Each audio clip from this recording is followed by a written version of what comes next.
Hi and welcome back to Resto House. Here we've got a crossover 1972 bay window.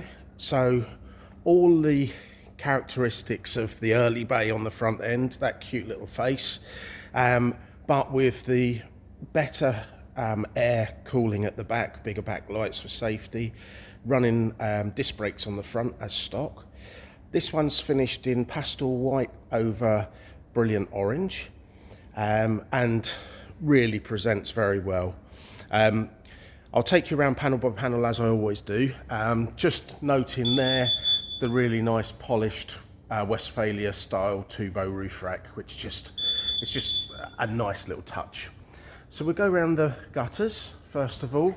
As you know, this is an area that we're always very conscious of, because if there's a problem with the gutters, it's probably one of the most expensive, most painful areas to repair.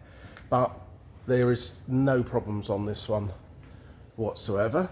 I'll just, as I'm walking past the sliding door, I'll close that so we can see all the bodywork first.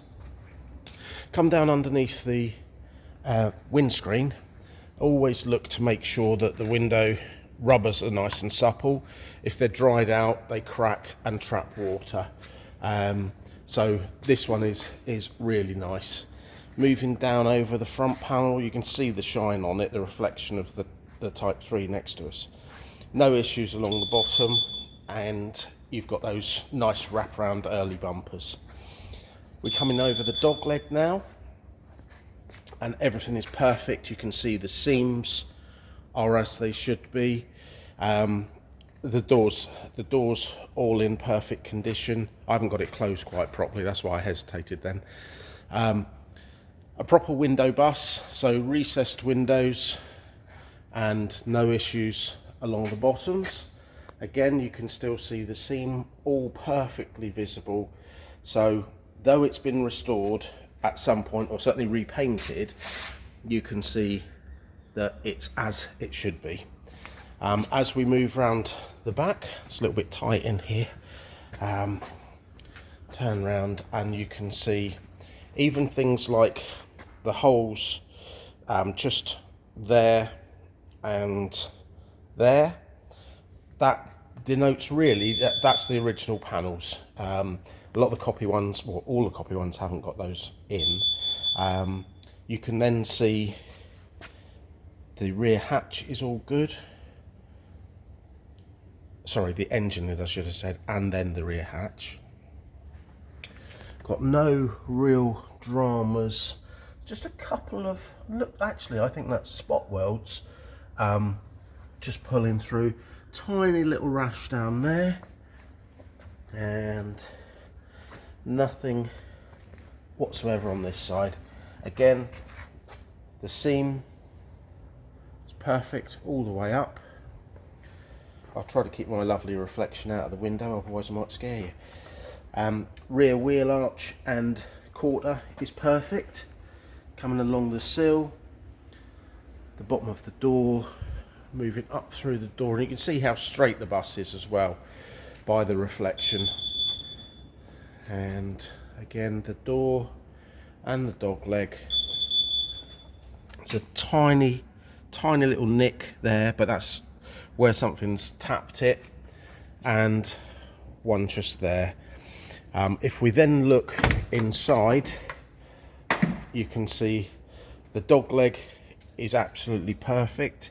If we look underneath the door, there's nothing wrong with that.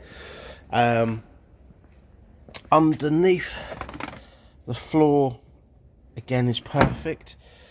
Nice little parcel shelf there, and look at that, an old Philips cassette player.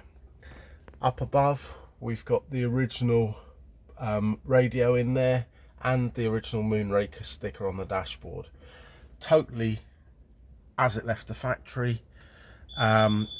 Inside here with the the cream basket weave seats, little buddy seat in the middle there, and if I shoot down through there, look at that, all original fabrics, even the curtains which are so rarely found, but that is original Devon Moonraker fabric, which is just, it's just beautiful when you see a bus that's been so well looked after.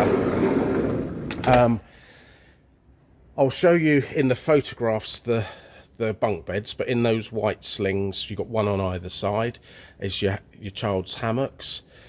You've got the other table stored underneath the headbanger cupboard there. But even if you look there, rolled up on the back, on the bottom of the back window, that's your rear window blind, which again, so few have got still with them. All the fabric is really nice condition. The seat there, you can have, you can basically flip it so that will face forwards as well as those two there. So you can have 3 rear seats facing forwards. The table, obviously you can take that out and opens it up further. There's the famous little cooker unit, which again you'll see in the photographs.